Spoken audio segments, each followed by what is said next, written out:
All right, so now we'll go to the last session for this month from Ayya Upekkha. I first started with as I was building up on the Dhamma buds, hoping that by the fourth lesson they are more or less already flowering towards fruition. So let's see what we can do for tonight, and then you can actually see for yourself how far you have gone through your own practice. So tonight's session will be, am I progressing in my practice? Again, it will be sutta based. There'll be some, I'm going to sort of like call on two suttas for us to gauge for ourselves. But before I go into that, I was actually requested by Louise to answer one question. I'm trying to call up that question now. Is about suicide. So let's see what the question is exactly like. Okay, Louise. We can read the question for you, Ayya. Okay, right, good. Yeah. The question is, does it mean suicide when we decide to pull out the life support machine for ourselves? Does it also mean our bad karma will be carried on to our next life? Okay, thank you so much. Okay, now what happens is, first and foremost, I have to explain that as monastics, all right, it is a very grave offense for monastics to encourage death or to sing praises to praise death or to get someone to help another person take their own life. Okay, this is a very grave offense for us. None of us is willing to go through that, because the moment we say that, we are no more a monk or a nun. All right, so that's a parajika for us. Now, for the teachings of suicide, whether we pull the plug or not, first and foremost, if we decide to do it, right? If we decide to do it, and we make our own choice. Okay, so do you call it suicide or not? I'm not too sure. But what we are going through right now, I'm quite sure in Singapore as well as here in Australia, all of us are actually encouraged to make our own directives, so that our family members, or for our Sangha members, our Sangha Dhamma family, don't have to make the decision for us. All right. So frankly speaking, for me, living a life is really living a life through natural conditions, right? During the Buddha's time, there was no such thing as putting you on a support system or anything like that, right? So even in the Buddha's time, there were monastics who were committing suicide. All right. Now, it doesn't mean that those who commit suicide may end up in a very woeful state or anything. It depends on the state of mind when you want to take your own life. There is a case where there was a monk who was in very severe pain, and he decided to take his own life. Yeah. So was he born in a bad realm or anything like that? No, he wasn't. So I instead of spending too much time talking about that, I will refer you to a website from the Buddhist Door. In Hong Kong Buddhist Door, if you go to a Hong Kong Buddhist Door and type in what does the Buddha say about committing suicide, there are 2 sutras or 3 sutras in there. Because in a Vinaya rule, it is mentioned about suicide, and there are, I think, 2 sutras that the Buddha talk about one of the monks committing suicide, and he was asked where did they go to? Will they be responsible for it in a wholesome or unwholesome manner? So it all depends on the mental state of mind, right? So the other part of the question is whether we will bring this down to our next life or not. Okay. Now again, I refer to the teachings from our teachers from the Mahayana as well as the Theravada. Important thing for us to remember is that our mind is always inclined towards what we're always thinking of. All right. So even for us who are so-called Buddhists, right? We call ourselves Buddhists. If our mind is always inclined towards something that is very negative, it's very likely that the result will become very negative. If our mind is inclined towards something very positive, then the result is likely to be very positive.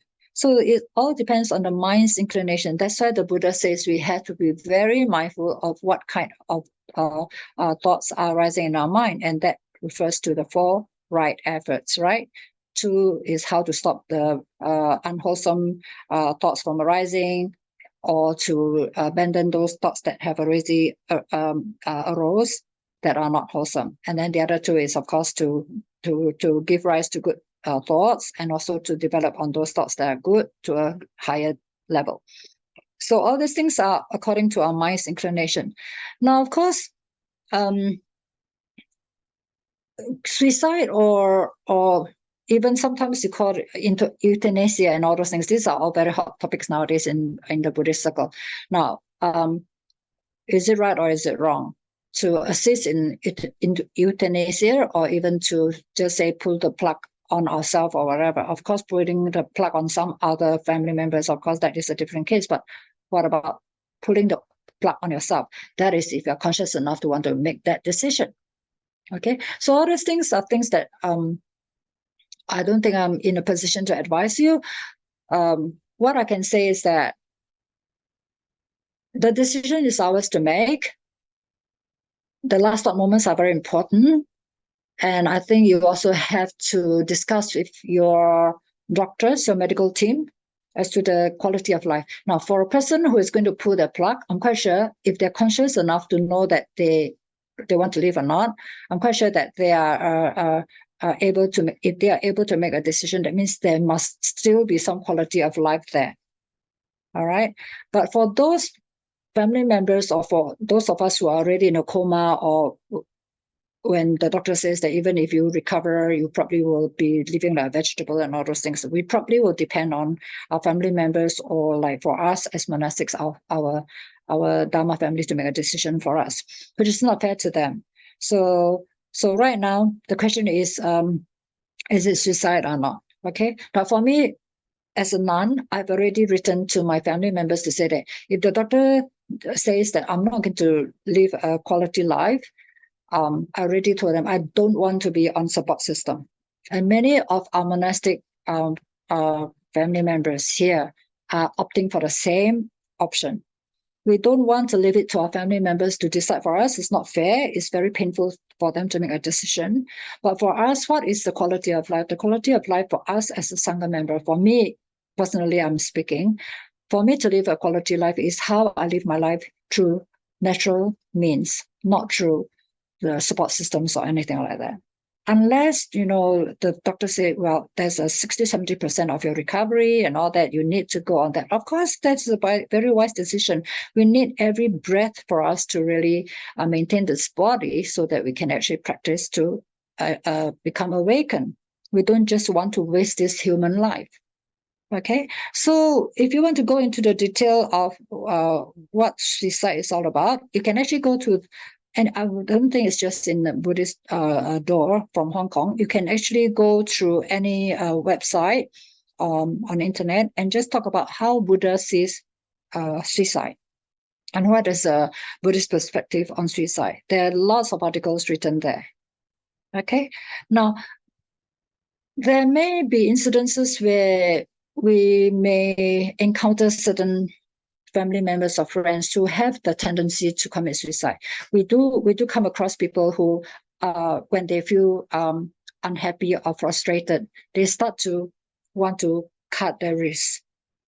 These are very common scenarios that we see every day, or not every day. I mean, unless you're in the medical field, but these are things that's very often. People who feel depressed. Why do they feel depressed? Because their desires are not met, or they are in extreme pain or frustration or something like that, or some illnesses that they cannot bear to live with. There are many reasons why they feel suicidal, and many of them, even as a Buddhist, right, they feel that to hurt myself is maybe one of the ways to get out of the suffering. So unfortunately, it happens even for Buddhists, right? So if we do come across people with this kind of tendencies, I would really encourage that don't just ignore them, but refer them to professional help. Okay, we may not be able to help them, but we can refer them to professional help. Okay, now today I just came across another devotee who actually was very much in pain and shock because one of their best friends, who was very young, took his own life.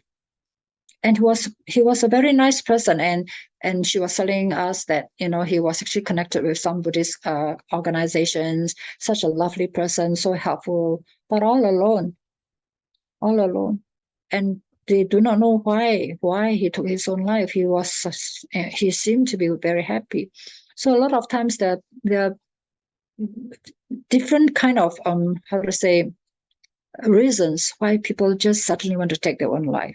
So if we are able to listen closely enough to conversations from people with this kind of tendencies, sometimes we may be able to pick up the negativity in them, and that's where we have to pay attention. So this is the reason why for us here in Newbury Buddhist Monastery, where the nuns here are going through training, we always make sure that we go through a course on, first and foremost, interpersonal communication skills, and also the other one is to help people who are in difficulty, especially those who are depressed or those who are suicidal, or anyone who comes to us with a little kind of dissatisfaction in life.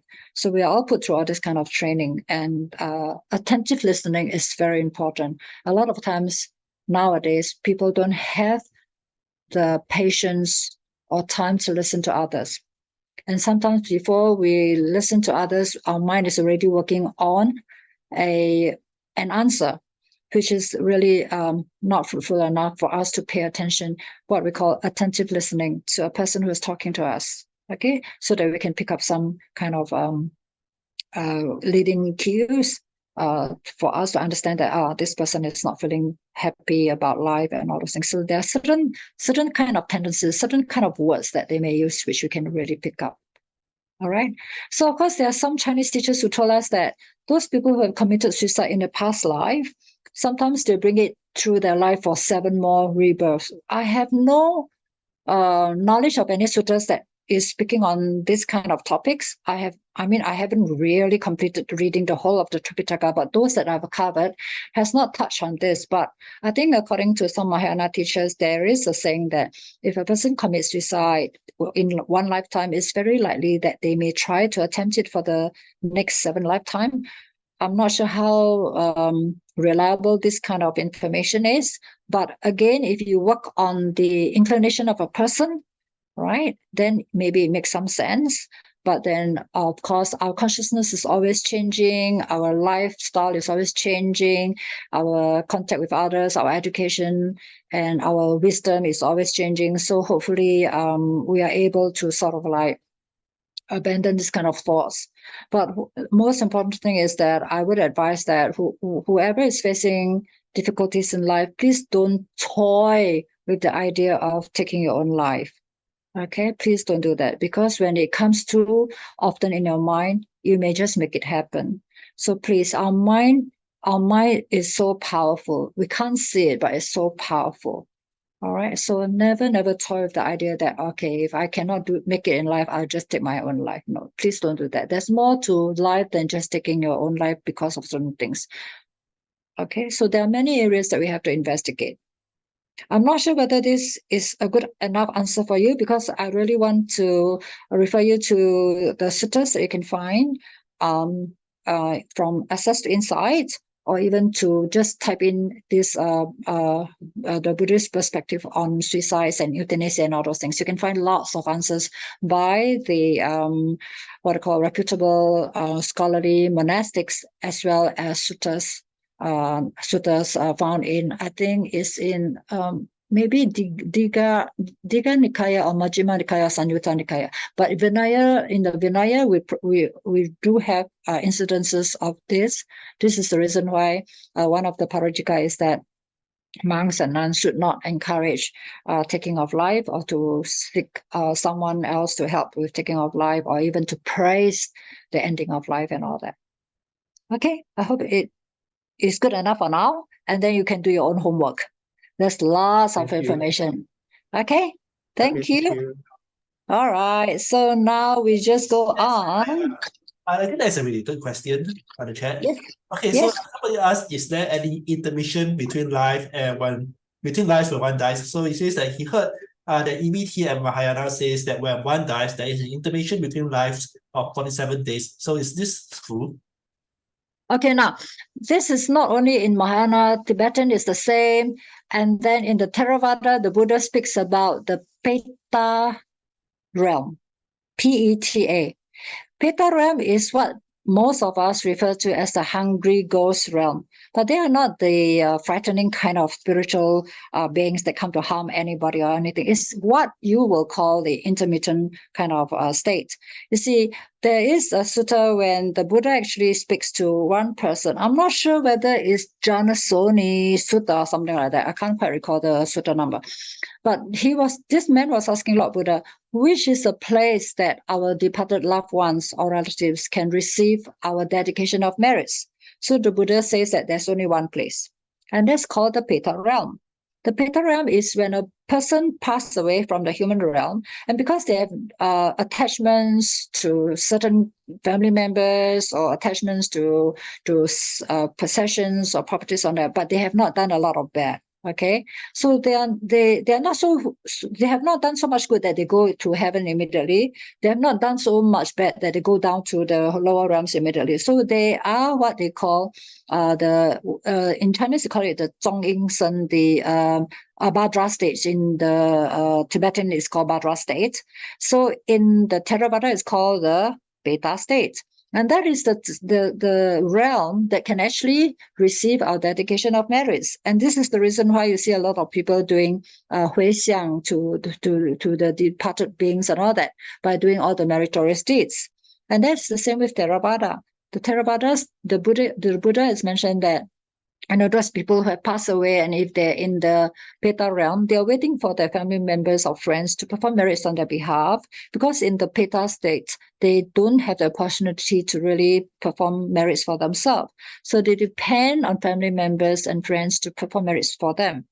Like even for us, right, our monastics, every day we are doing dedication of merits here for the people who wants to do services for their departed loved ones. Even if they have passed away many years, the children are still doing it for them. So the Buddha has mentioned that it is in that realm that they can receive the dedication of merits done by the family members or friends.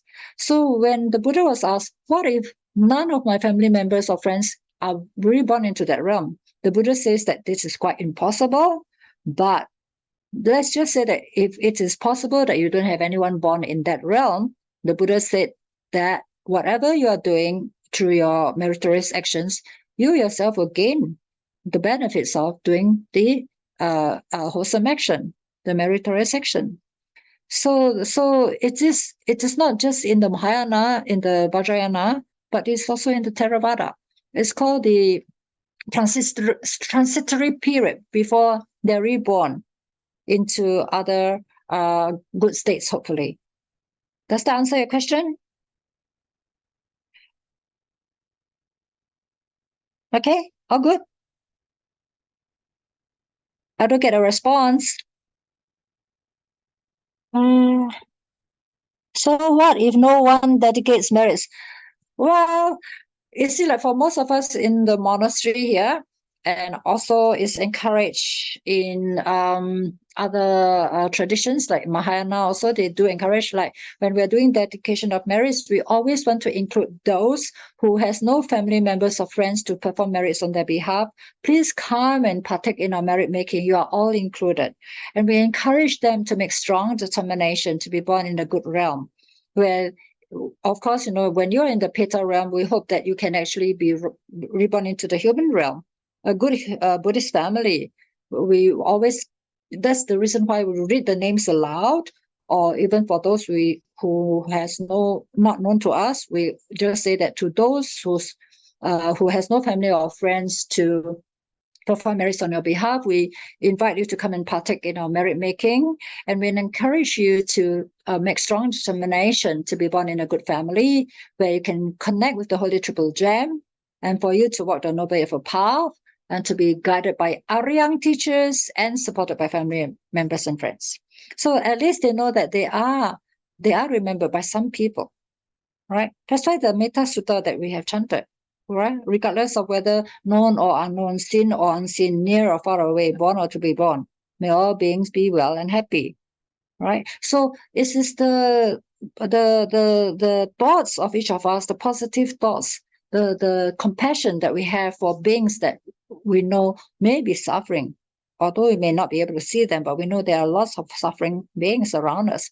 And we hope that we can share all our merit making and share all the dedication of merits to them, remembering them, expressing it through our words, that they are all included, and we hope that they can come and partake in our merits. So this is the little thing that we can do for a lot of beings. Okay, it's the same with those aborted fetus, aborted little children, right? A lot of abortions are taking place, and I mean, those without any religious knowledge and all that, they do not know that they're just killing another life. And the person, the little child that has been aborted, they have to go through a lot of pain. Yeah. So other things we will include. And this is the reason why in the Mahayana, I'm not sure about Tibetan, but I know Mahayana, they have the Ulambana, there's a ceremony, Ulambana, the Chie Fa Hui, yeah? The Ulambana, the 7th lunar month, where they dedicate the whole month to doing prayers for the departed beings. Okay, so this is found in the Mahayana, but in the Theravada, every day is a good day to do meritorious actions and meritorious dedication of merits to the departed loved ones. Every day is a good day to do dedication of merits. Around us, we cannot see them, but sometimes we may feel them. And then if there are beings who always come to your dream, or sometimes you may have some kind of encounter with them and all those things, they are coming to us to ask for help, right? So every time we have this kind of situation, just remember them when you do something meritorious. Yeah. So this is the reason why there's a lot of what I call meritorious deeds that you can do to the Sangha. And usually the Buddha has mentioned that there are 7 kinds of offerings that are very meritorious. And the first, of course, is the offerings to the bhikkhus and bhikkhunis led by the Buddha himself. Right? Bhikkhu and Bhikkhuni communities. The second one is when the Buddha is not around, then you offer to the bhikkhus and bhikkhunis, Sangha, both Sangha. And then after that, a few of bhikkhus or bhikkhunis, and then after that, bhikkhus or bhikkhunis. Yeah, and it comes down to just from one community or the other community or whatever. That's what the Buddha in his time, when his stepmother, this Mahapajapati Gotami, when she became a nun, she wanted to offer Buddha a robe to the Buddha. For 3 times the Buddha reminded her, Gotami, offer it to the whole Sangha, because if you offer to the whole Sangha, you also offer to me. And the power of the Sangha is much more powerful than a single person, unless the single person is like the Buddha or Arahant or someone in the Holy Stream. And this is the reason why nowadays, that is the wisdom and the foresight of the Buddha. You see, nowadays, a lot of people are just following one Sangha member, and they sort of like idolize them and just give them everything, right? Just one person. But the Buddha's wisdom is, don't just pay attention to one person. You support the whole Sangha. 4 full-fledged bhikkhus or 4 full-fledged bhikkhunis make a Sangha. So this is the reason why here in Newbury we have a full-fledged bhikkhu Sangha and a full-fledged bhikkhuni Sangha. Here we have 2 Sanghas here, where people come in to do offerings for us, and they do dedication of merits to their departed loved ones, or even those who are not feeling well, whether it is psychological or whatever, there's this energy matter that is involved. So you just generate all your loving energy to the person, directly to the person. That's why the person who is closest to you, you can visualize them directly to them. And this is very important. It is found in the Petavattu. If you read the Petavattu, you can see why all this dedication of merits are very important. The Petavattu is part of the Khuddaka Nikaya, from the Nikayas, the 5 sets of Nikayas. So Petavattu, Petavathu, you read that one. It can be found online. Nowadays, everything can be found online. The whole Tripitaka is found online. You read the stories of the Petavattu, and then you can understand why people are doing offerings to the Sangha. 'to dedicate merits to their loved ones. Okay? Is it okay? All good?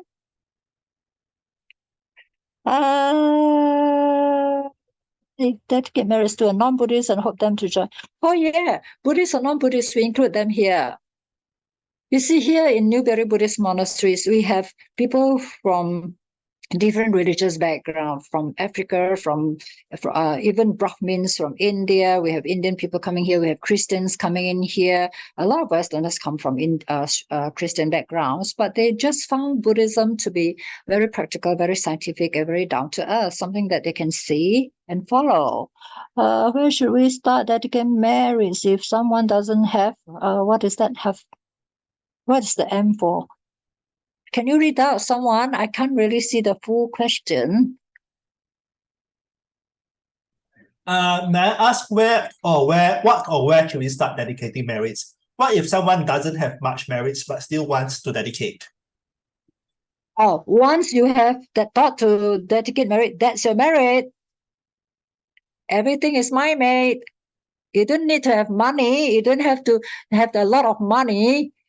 You can just do anything within your means to dedicate marriage. Yeah, of course, the Buddha was talking about the Aryang Sangha. If you offer to the Aryang Sanghas, that's a lot of marriage because Aryang Sanghas are supposed to be fields of marriage for everybody. But by doing any good deed to another person, helping another sick person or someone who is in need of help, that is also merit making. But of course, the Buddha has mentioned that offering to the needs of the Aryang Sangha, that is the highest offer you can benefit from. And that's why as Buddhists, they always come and give to the monastery, building monasteries, and not even, I think even in our traditional Chinese belief, building monasteries, building schools, building roads, building bridges, all these charities, hospitals, all that. As long as you are benefiting the masses, yep, that is something which is very meritorious. Yep. How do I spell the intermission state between life? Again, I want to research. Okay, it's called the I think it's Bhadra, Bhadra. I'm not too sure whether it's the correct spelling, Bhadra state. So let me see what is the word in Theravada. I can't quite recall the Pali word right now. There's also a name for it. Oh, Gandhaba. In Pali, it's called Gandhaba state. Bado in Tibetan. Okay.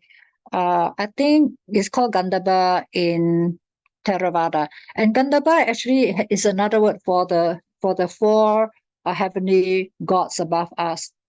Yeah, the nearest heaven. It's called the Gandhaba state.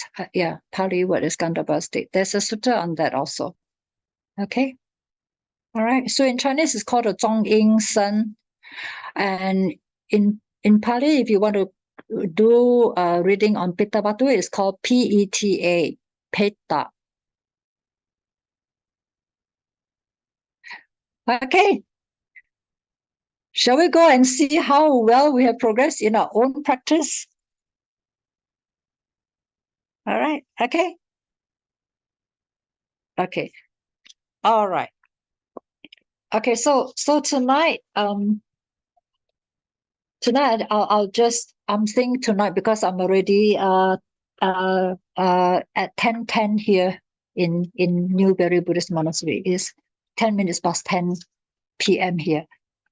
Okay, so what I want to dwell on is how do you know whether we are progressing in our practice or not? A person who is progressing in practice, you will find that you have more or less abandoned lots of our negative emotions, our habits and all that, and we feel very much at ease everywhere we go, and we probably can fit in anywhere we go to also. And we will be, as the Metta Sutta has described, will be very easy to support. We are not demanding in nature. The whole of the Metta Sutta, it describes a person who is actually on the path, right? One who is good, one who is not one who is not conceited, one who is humble, contented and easily satisfied, unburdened with duties and frugal in their ways, peaceful and calm and wise and skillful, not proud or demanding in nature. And they will never do anything that the wise will later reprove, and wishing in gladness and in safety, may all beings be at ease. So we will probably be able to give protection to other beings, not just human beings, right? As a mother loved their only child. All right. So metta is something that a person who is already on the noble eightfold path will become a very natural characteristics of the practitioner. Okay. So the 4 Brahma Viharas, okay, the Chinese is called 四无量心, which is compassion, that's called karuna, metta, there's loving kindness, and then mudita, which is altruistic joy, and then upekkha, which is equanimity. Yeah. So how do we know whether we have really progressed well in this area? Now, the easiest way for me to guide myself is I always ask myself, am I easily blown and shaken by the 8 worldly winds? I'm quite sure you all have heard of the 8 worldly winds. Probably some of the teachers have already taught you that, but let us just go through a very quick revision of what the 8 worldly winds are. And of course, here I'm calling up this sutta. If you are able to call up A.N. Anguttara Nikaya 8.6, is the failings of the world. It's called Loka Vipatti Sutta. Is Choping or Li Hui, do you want to try and call up that sutta, or shall I just read from my notes? Yep.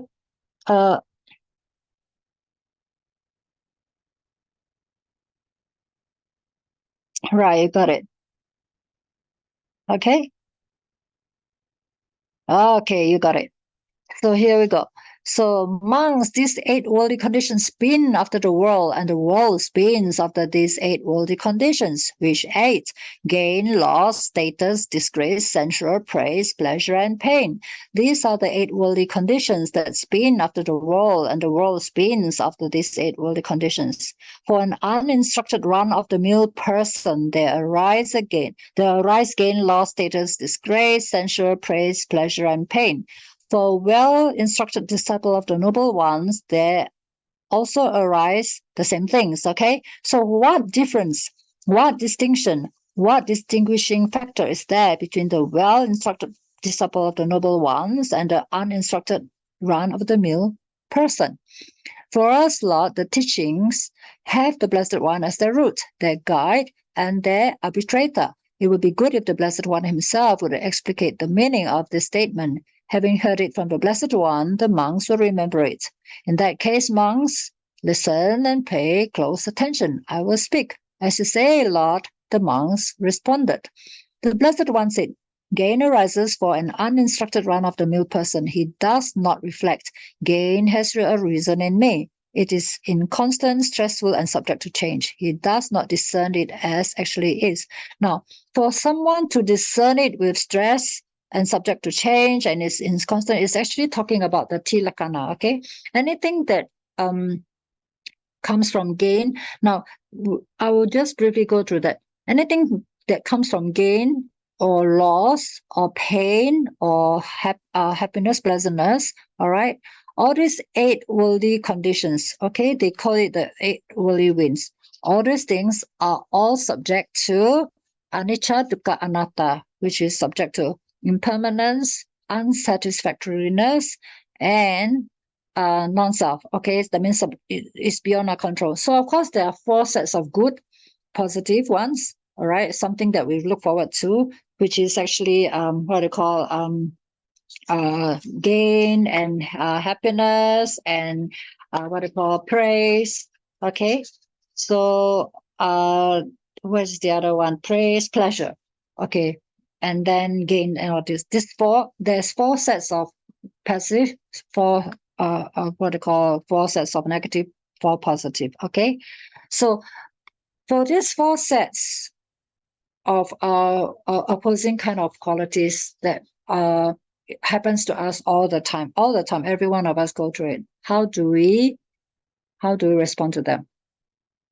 Right? So many of us, I would say, including us, those of us who are still on the path, many of us actually will feel attachments to praise, pleasure, and status and gain, right?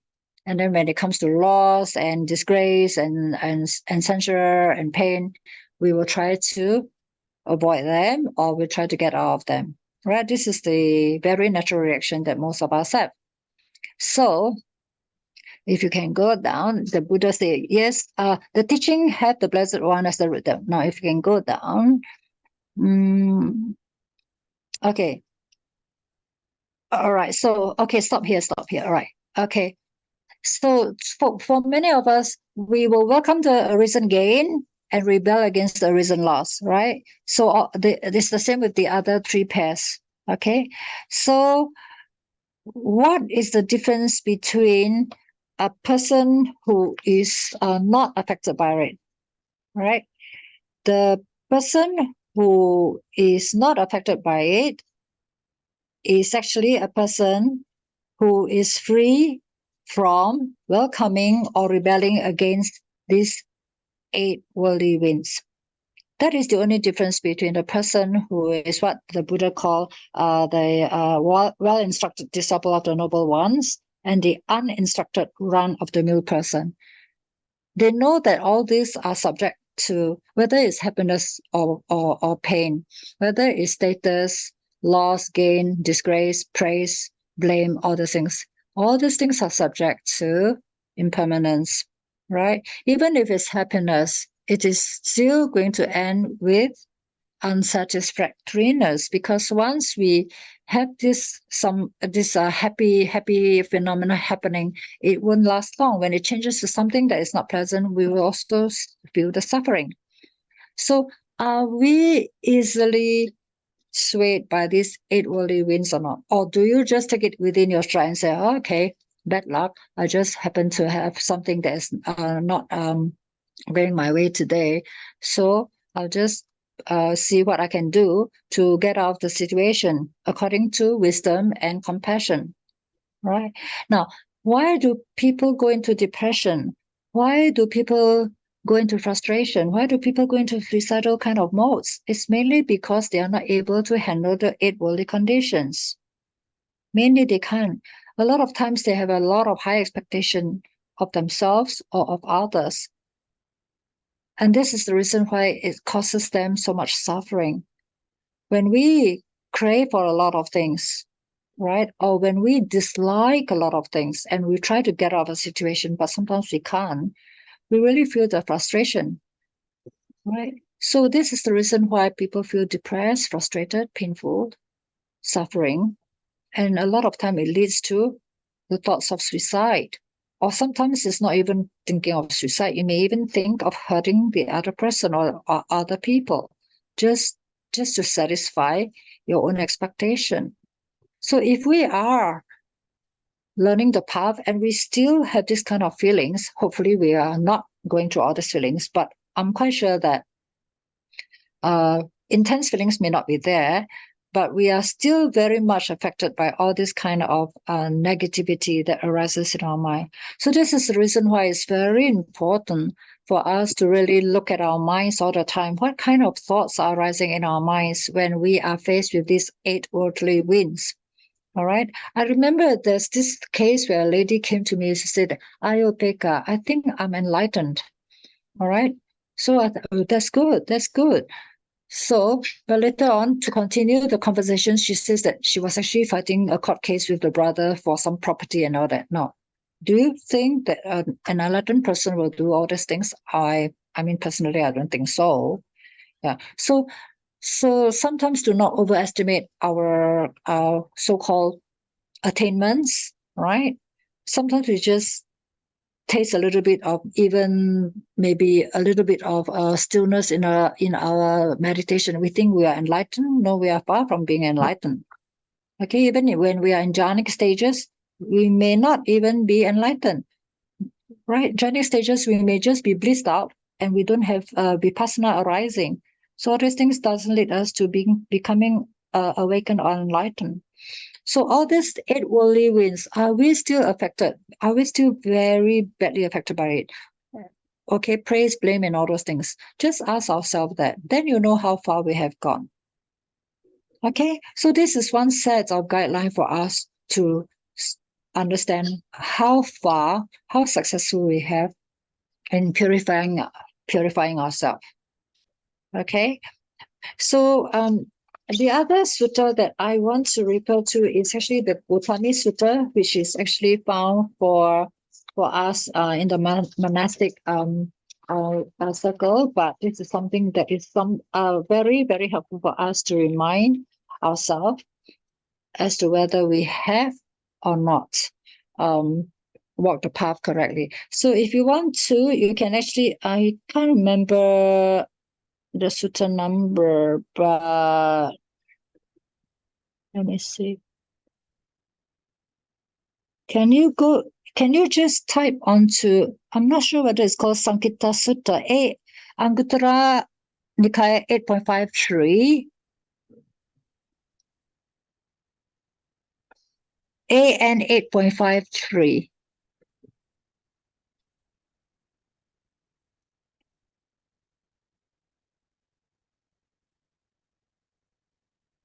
Yeah, correct. This is it.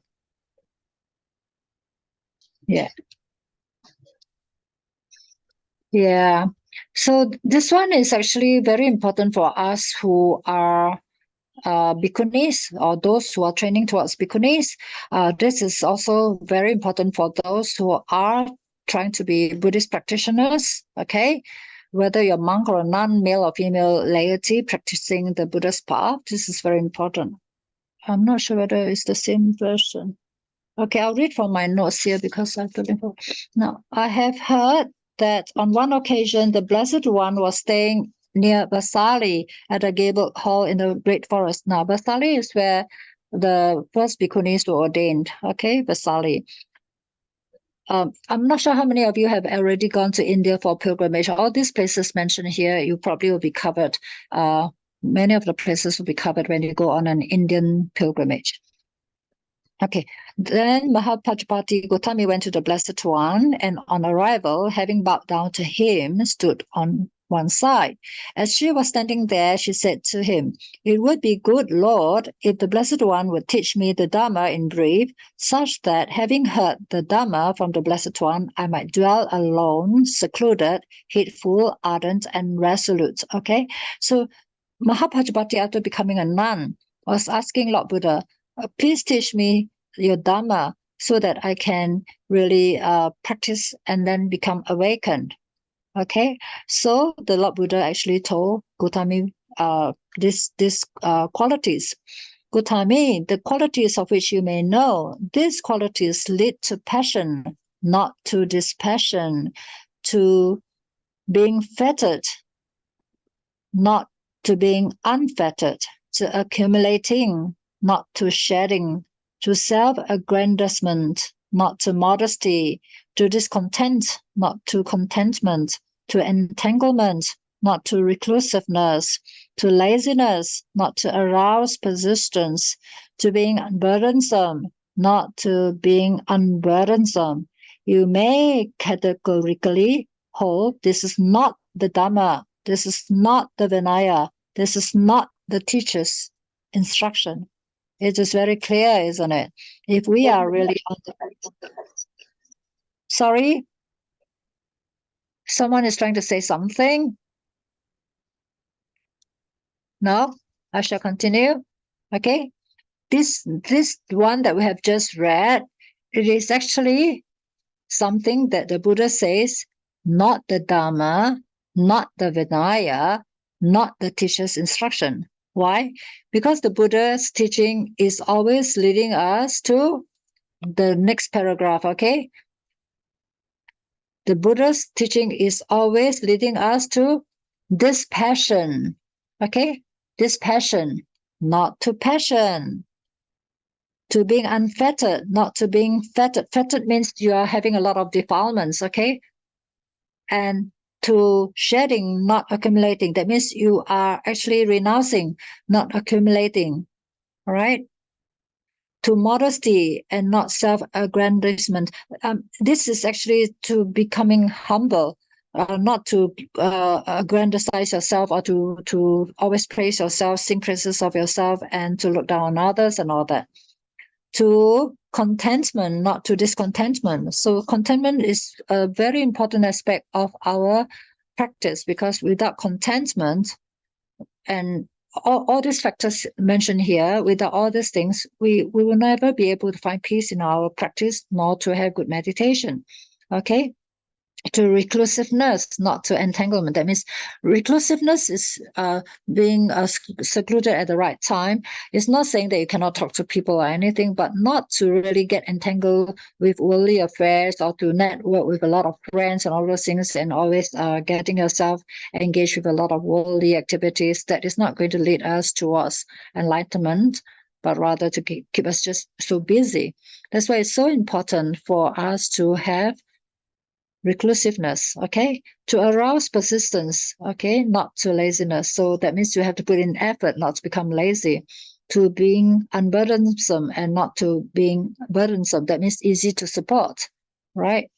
All right. So you may hold that this is the Dhamma, this is the Vinaya, this is the teacher's instruction.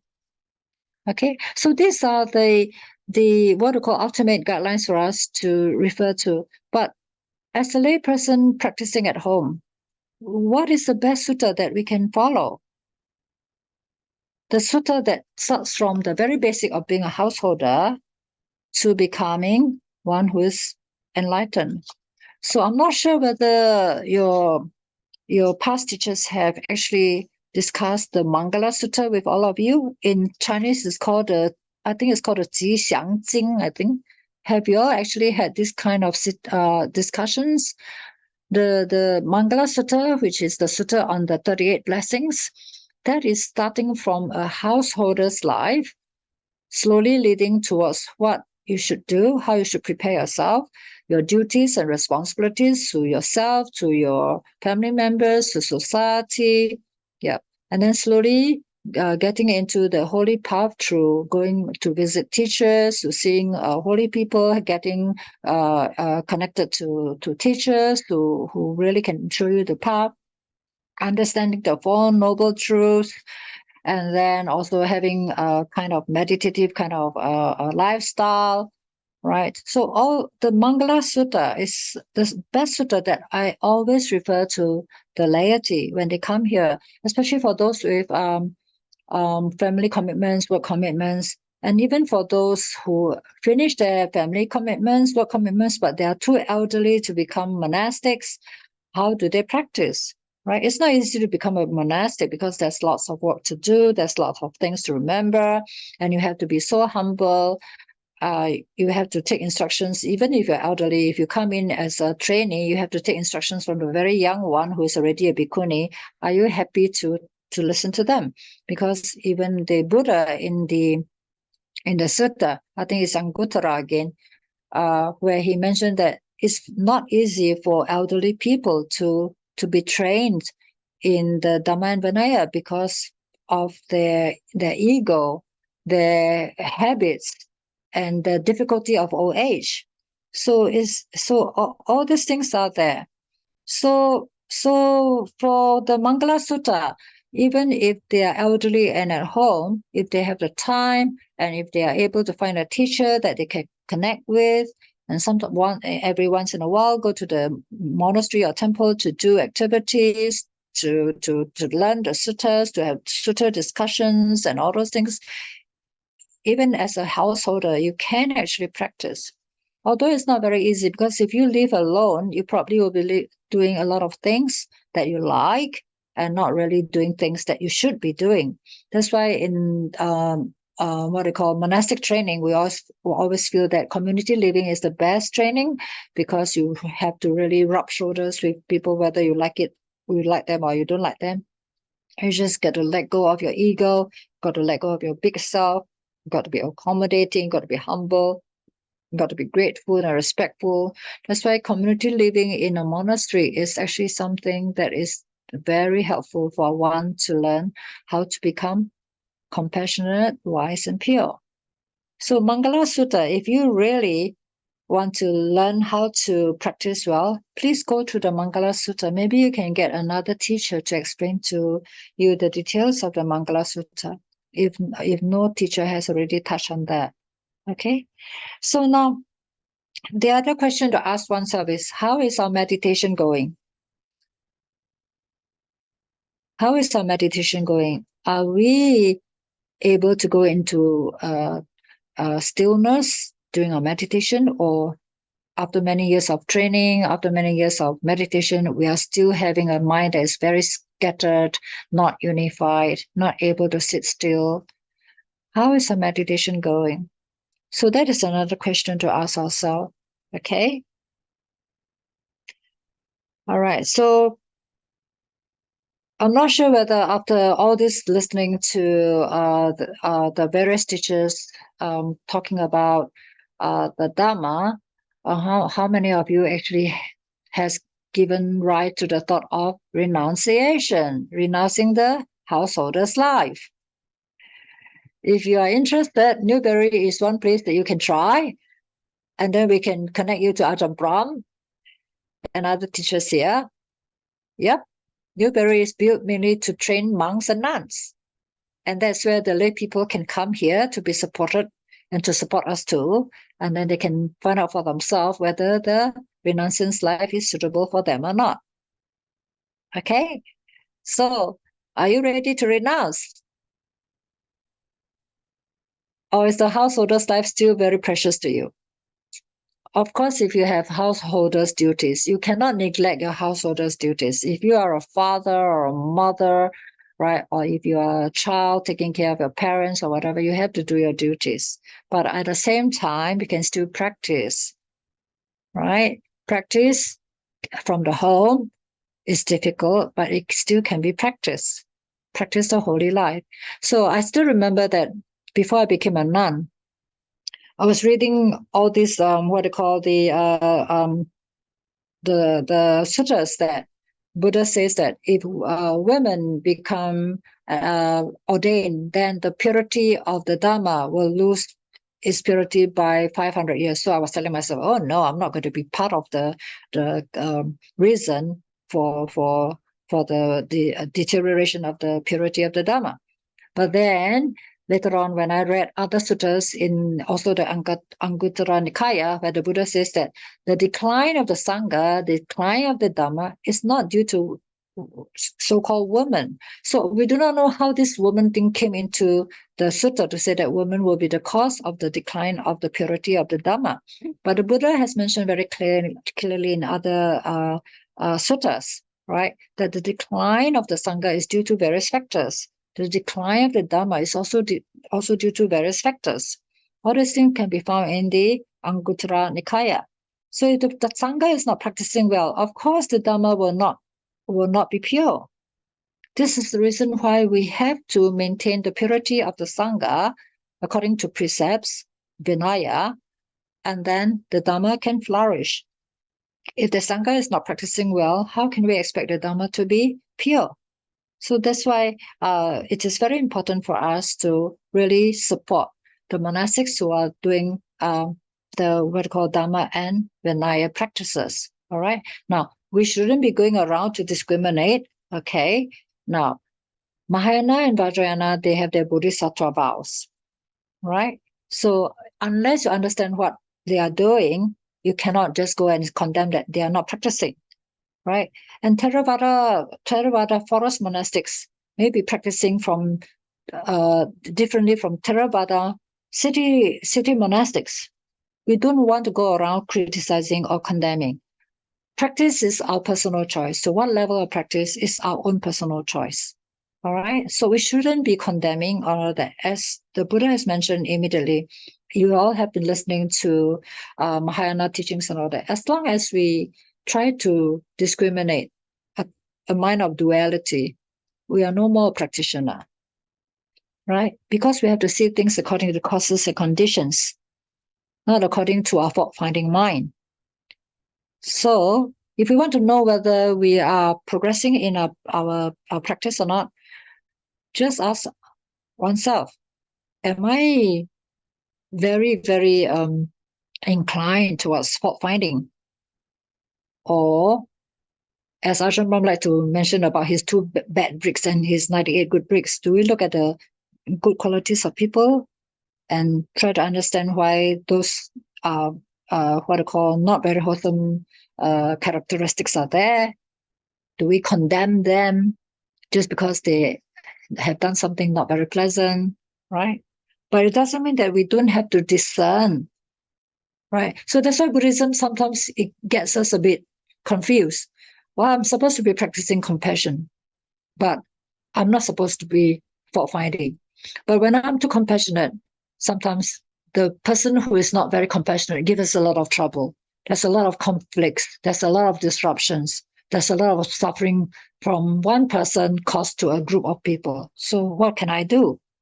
All these things are things that we have to measure each day, right? We have to face. So the other thing is what we try to encourage ourselves here in Newbury Buddhist Monastery is that because we live with communities, we have people coming in to live with us all the time. And then sometimes we see even people who come in as lay guests and all that. Sometimes they just can't get along with one another. So you meet with all these things, whether you're a monk or a nun or a layman, laywoman, you meet with all these things as long as you have a community. Even if you go to a community who is doing charities, even if you go to the Buddhist temple to do activities, all these things are issues that you face every day. As you all know, the kitchen of the Buddhist temple or Buddhist monastery is the best training ground for anyone. The kitchen. Yes, you all will understand why. I want to cut it this way. I want to cook it that way. This must be washed this way. This must be kept that way. The kitchen must be kept this way. The pots must be placed that way. The lids must be placed that way. Everyone who goes into the kitchen have their own way of doing things. And that is the best training grounds for us. Are we able to be more accommodative? Are we able to be obedient? So-called obedient is part of the qualities of a blessing too, to be obedient. Yep. And also to respect the person who is in charge. Right. So all these things are things that we, after learning Dhamma, sometimes find a bit confusing. Now, what am I supposed to do in this kind of situation? So this is where you can see whether we have grown in compassion and wisdom or not. Compassion and wisdom, right? We cannot be one track, someone with a one-track mind. And we shouldn't box people up into certain kind of category because everyone is changing. Okay, so it's up to us to really see for ourselves. How far have I traveled this Noble Eightfold Path? Am I doing it successfully? Am I a better person? Am I a kinder person? More open-hearted? More open-minded? Can I fit in anywhere I go? I don't expect you to go anywhere, but at least, in family, in society, going to the monastery, meeting with your co-practitioners and all that. How am I able to mingle with them? Am I going to do what the Buddha has always mentioned for his disciples, to mingle with each other like milk and water? Or are we like fire and water? Yeah. So all these are questions that we ask ourselves, whether we are making any progress on the path or not. But of course, the final question comes to, are we ready to give up our householder's life? Okay. Now, becoming a monk or nun has to come from right view and right intention. Do not run away from our difficulties in life. So I still remember that before me and my fellow practitioners from the monastery, before we became a nun, before we apply even, our teacher gave us a checklist. Okay, do you have difficulties at home? Are you in debt? Do you have trouble with your children? Do you have trouble with your husband? Do you have difficulty in your workplace? Yeah. Are you having some kind of illnesses or all those things? All the checklists, we have to check. Okay, we have to really truthfully and courageously see whether we really have any difficulties to become a monk or a nun, not running away from our problems. All right. But of course, we know that because we have seen problems in life, we have seen dukkha in life. That's why we feel that the householder's life, according to the Buddha, is what I call crowded and dusty, and meaning that you have a lot of obligations, you have a lot of what I call duties and responsibilities. Yeah, and very burdened with lots of what I call commitments and all that. Yeah. So whereas the renunciance life, once you are able to adapt to the renunciance life and really understand the teachings of the Dhamma and Vinaya, then the life is really free and open. Okay, so this is the difference between a householder's life and a monastic life. But of course, the transition period from a lay person to a monastic, it takes about 3 to 5 years. Unless you have been a practitioner before. We have seen, one of our devotees who was here during the COVID times. He was so deva-like. He was really like an angel. He really did everything just to help us inside the building or outside. He would just do anything, and so patient. Never see him angry. Even when somebody accused him wrongly, he doesn't get angry. He would just keep quiet. He's now a monk. Yep. So it's so beautiful to see this kind of people being accepted into the monastery as a renunciant. You just know that they are of a character to be a good monastic. Yeah. So for any of you who are listening in, okay, if you really want to find out for yourself whether you are able to become a monk or a nun, just come and stay with us, for a month or two. You'll be able to find out. Yep. Newbury is open to any one of you who wants to come. You can apply online. As long as we have accommodations, we are able to offer the place to you. So, of course, we are now in the stage of building this retreat center there. So the retreat center there will be more comfortable than what we are having here right now. What we're having here right now are just old buildings. But for the retreat center, once it's ready and if it's open to anyone who wants to come in to find out the possibility of monastic livelihood, we really welcome you to come here. Otherwise, nearer to you will be in Perth, Bodhiana, or Dhammasara for the nuns. For females, Dhammasara. Males is Bodhiana. But now we are going into a Vasa 3-month retreat. So probably this from August to October probably is very little chance of you coming over to any of the monasteries, because we are going into our Vasa, annual Vasa, 3 months, and most of us will be going into our personal retreat. So we probably won't be able to accept a lot of visitors for the first time. Only those who have been regularly helping us, yes, we will really welcome them to come and practice with us. Yep. So Newbury Buddhist Monastery is a monastery for any one of you to explore the possibility of becoming a renunciant. Okay, can I stop now and open for questions? There are many ways for you to sort of like ask yourself, have I made progress in my path? Now, I think the most important thing is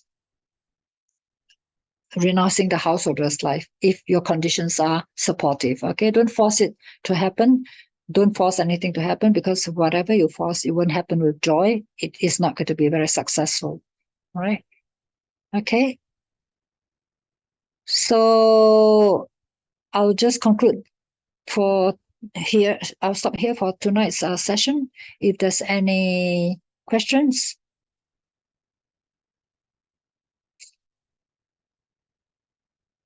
If anyone has any questions, you can unmute and ask. Yeah, Venerable, I have a question. Yes, please. The list of 10 virtues and non-virtues, right? They are, in my understanding and my logical brain, they are only meant for sentient beings who can actually read and who can understand language. They're not meant for sentient beings that are non-human. That means animals, for example. Exactly. Is that correct? Yes. And this is the reason why to be born into the human realm is so precious. Right. Yeah. So if it's only meant for humans and you get reborn as an animal, surely the negative karma that got you into that animal realm will exhaust itself eventually. And then Sure. you can look forward to a better life after that. Is that correct? Hopefully. Yeah. Okay. Hopefully. Yeah. Okay, thank you. Because in one of our classes, the monitors mentioned that the 10 virtues and non-virtues also apply to animals. So I No, had a animal realm is qualm. hard. Animal realm is hard to do virtues, but you do see some animals doing some kind of acts to save their human beings or their masters or their owners and all that. There are situations like that. You also see animals in monasteries doing what the monastics are doing. Yeah. So these are probably some of the habits that were very strong in them, but because of certain kind of unwholesome activities, they have fallen into the animal realms. Okay, thank you, Venerable. Yeah. So any more questions? If there's no question, then we can do dedication of merits. Okay, I'll show the slides.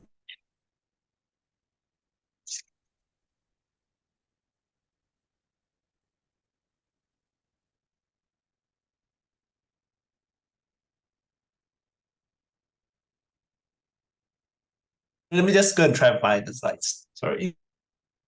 Okay.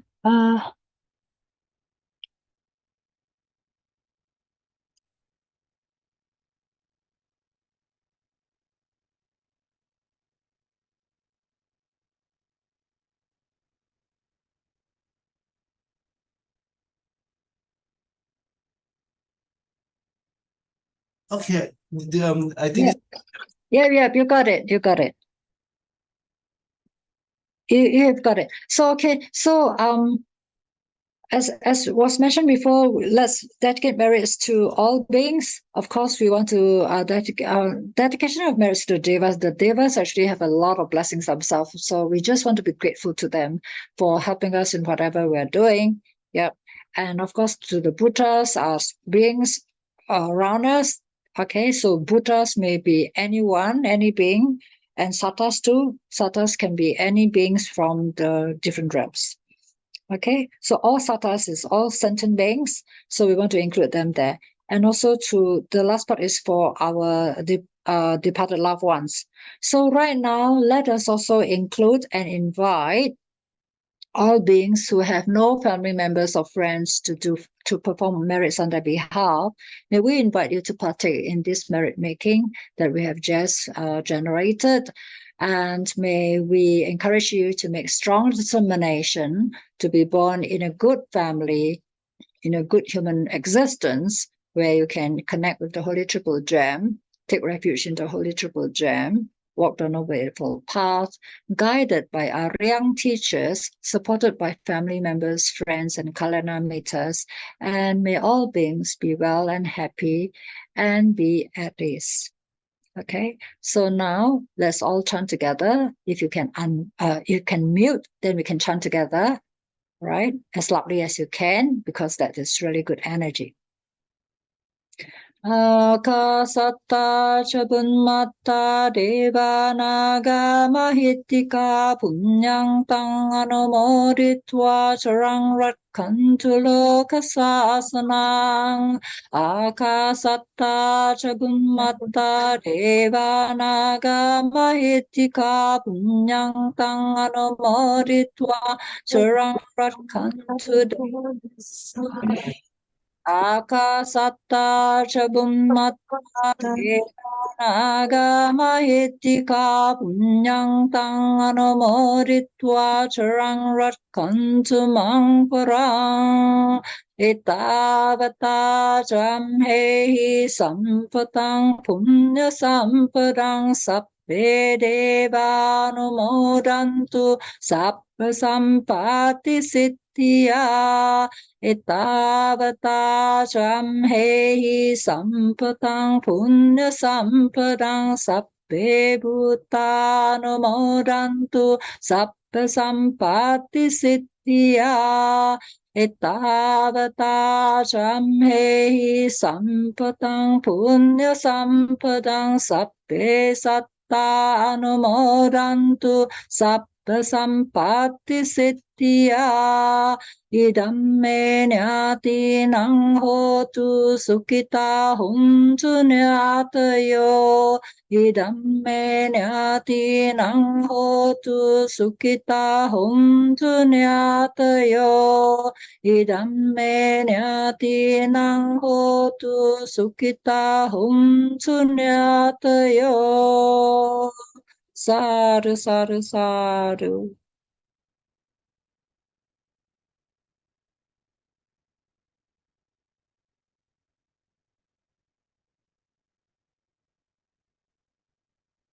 Let's pay respects to the Buddha in 3 bows. Okay, first bow. Okay, second bow. And third bow. Okay, and I understand Ayya with 3 bows. First bow.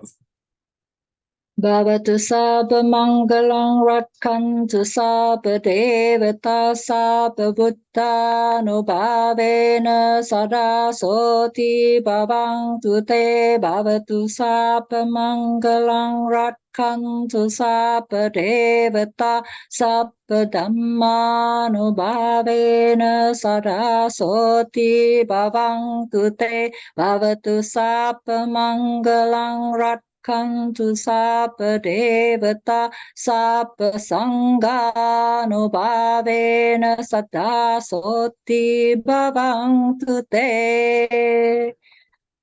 Thank you all so much. By the power of the Buddha, Dhamma, and Sangha, may all of you be well and happy and healthy. So please keep on practicing, purify yourself, and hopefully to be awakened soon as possible. And you're all most welcome to come and visit us at Newbury Buddhist Monastery when the opportunity arises. Okay? Is that all for tonight? Okay, we actually, sorry, I think we do have one last question that just popped up. Do you mind answering? Okay. Okay, so I think somebody asked, does chanting help to keep us awake? Does chanting help us? Help us awake, sorry, help us awake. I think it means to help us awake. Oh, does chanting help us become awakened? No, you can chant until you as the teacher say 喊到你的喉咙破都没有用. You have to practice. Chanting is important because chanting, especially when we are not already on the holy path, right? Chanting actually helps us to focus. We try to recollect, focus on the teachings of the Buddha. All right. So chanting is not just for chanting. Chanting is actually recollecting the teachings of the Buddha and then putting it into practice. That's why whatever we chant, okay? All right, whatever we chant, a Metta chant or Mangala Sutta chant or you chant Tapeto and all that, when you chant the compassionate mantra, what are you practicing? You have to practice compassion to yourself and to other beings. With compassion, and compassion must come with wisdom. Chanting is important. It leads us towards the path, but it's not the end of the whole skillful means of practice. The Noble Eightfold Path is an important thing. Okay, so chanting is important. Chanting is the beginning to help us, to bring us towards the door of Dhamma, right? But you can continue chanting every day, which is good because that is really what I call right speech. Right speech, and you're actually generating very positive energy when you're doing chanting. But you have to chant with mindfulness. Yeah, you have to chant with mindfulness. Many of us, sometimes when we are too busy, we chant with our mouth, but our mind is thinking of some other things. Right? So chanting has to come from the sincerity of the heart and understanding what the chant is all about. And we have to practice the teachings that is depicted in the chants. Yep. Answer your question? Okay, awakening is letting go of everything, okay? Especially letting go of greed, hatred, delusion. Then you can get awakened. You have to really let go of all those things. So according to the 10 fetters, I think the 10 fetters are the first, when you become a stream enterer, you have to let go of rites and rituals. You have to let go of doubts. you have to let go of the personality view. And then after that, you have to let go of sense desires. You have to let go of ill will. And then later on, you have to let go of what you call wishing to be born in the rupa realm and arupa realm. Then you have to let go of your conceit, your what you call ignorance, and what is the other one? The fifth, the 10th one. Sometimes things just slip my mind. Rupa, arupa, ignorance, conceit, and there's another one. Oh my goodness, I forgot the last one. Anybody can look it up? Rupa, the 10 fetters. If you can find out, you just look for 10 fetters. Then there are the 10 fetters there. I just can't recall the last one. What is it? Rupa. Sorry. Restlessness. Yes, correct. Yeah, the 10 fetters. We have to get rid of those in order to become awakened. And that is to become arahant. Okay, so if you are in the Mahayana stream, you have to have the perfections to become Buddha. So you have to practice the Bodhisattva path. So it depends on which direction you want to go. You want to become arahant? Yes, you can. You can end your cycle of birth and death, arahant. Okay, but for Mahayana, they want to become Buddha. So that is based on the Bodhisattva ideal. There's more practice to that than anything else. But whatever it is, we have to eradicate all the 10 fetters. Because according to our teachings, according to our Mahayana teachings, arahant is equals to the 8th level of Bodhisattva, the 8th stage, where there's no falling back. 不退转. Yeah. So no matter what it is, we have to get rid of all our defilements first before we want to walk on the Bodhisattva path. That's why it's very important to be more down to earth and practical, to have the basic teachings of the Theravada tradition into us, really try to perfect them, and then you can really go into the Bodhisattva path. Never look down on Theravada teachings. There's no such thing as what they call the 治疗汉. There's no such things. No one can become an arahant if they are selfish. No one. No one. When you are selfish and self-centered, you cannot be enlightened. So there's no such thing as a selfish arahant. No. It depends on how you want to practice. Yes, it's just like for us.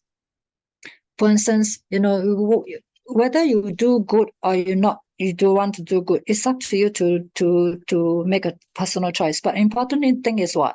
Not to harm other people, not to cause trouble to other people. Whether you do good or not, right? The most important thing is not to do bad to other people or to yourself. Yeah. So to become enlightened is to let go. So of course, first we let go of all the bad, unwholesome things. But to become really enlightened, you have to let go of even the good things. So it's just that the Noble Eightfold Path is like what they call a raft, right? When you reach the shore of enlightenment, actually whether it's the shore of defilement or the shore of enlightenment, it's not really crossing a river. It's just a snap of a finger, a change of a thought, a mind thought. That's a mental thought moment. That's all. It's not really crossing the river. It's just the change of the mind. It's called crossing over. So when you cross over, when you become enlightened, you don't need the raft anymore. You don't want to carry the raft with you. So you have to let go of the raft when you are over there, when you're enlightened. So first we let go of the unwholesome. And then later on, we even have to let go of the unwholesome. That's why in meditation, it's all about letting go. If you really want to go into a good meditation, you must let go of everything. Right? Then you can go into jhanas. Otherwise, it's impossible to go into a jhana when you're hanging on to something. Yeah, even when you are thinking of things, whether past or future, or just fantasizing or having inner chatters and all those things, it's impossible to go into a jhana. Okay, so all these things we have to learn. Enlightenment is, I would prefer to call it awakening, because if you have already listened to the Tibetan teachers and Mahayana teachers, what does the teaching say? 人之初性本善, right? We are all pure. That's why we're trying. Now, meditation is going into the pure mind, into the non-conceptual mind. What we are using every day is the conceptual mind, very conditioned. Very conditioned. When we are going to meditation, we are trying to reach that non-conceptual mind, where it is so pure and still and bright. It's the same teaching, Theravada or Mahayana. It's the same, going back to that pure state of nature. We are part of nature. It's the same. Yes, everything is about the mind, whether we can let go of what is inside the mind or not. Right? When you're sitting in meditation, whatever is happening external, you're not in external contact. But what is in contact is our mind is keeping on, clinging on to thoughts of past, future, and even what's happening right now. So that clinging mind there is something that we need to let go. Mahayana teaching also goes back to the same thing. Go back to the stillness of the mind. Go back to the stillness of the mind. There's nothing there. So if you have already heard Huinan Fasa about what is the Bodhi, it's not a tree or anything like that, right? You have heard all about all these things. So there's nothing there. 本来无一物. This is the same as Theravada teaching. There's nothing there. It's emptiness, sunyata. It's the same. Okay? Maybe they say that Theravada is not 究竟, okay? But it points to the same path towards sunyata, emptiness. There's nothing there. We must all go back to nature. And what are we doing all this learning for, all this purification for? Is so that we can set our mind towards awakening. Awakening. We have to realize. That's why the teaching of the Buddha, the Four Noble Truths, the final part is what is to be realized has been realized. Yes? So it's about the realization. Okay? The Dhamma, the purity of the Dhamma is already there. Whether there's a Buddha arising or not, the purity of the Dhamma is there. It's just that we need a Buddha to come and explain to us that we are already lost. We are already in dreamland.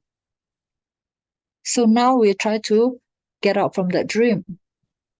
Okay? So that's the reason why we are learning all these things. So try not to cling on too much. So please do meditate every day. Listen to Dhamma is good. If you are not going to be a Dhamma teacher, 2 suttas is enough for you. Mangala Sutta, Metta Sutta. 2 is enough for you. Because with those two suttas, you go into the Four Noble Truths, you go into the 12 links, Paticca you go into the Tilakkhana, right? And slowly you go into meditation, all these things, you will soon be a very holy person. Yeah. But if you want to be a teacher, to share Dhamma with, then of course you have to do a lot of reading into the suttas and then try to understand them and also try to practice them. Because if we practice them, whatever we say carries no weight. Anyone can be a Dhamma teacher. Any one of us, any one of you, right, can be a Dhamma teacher.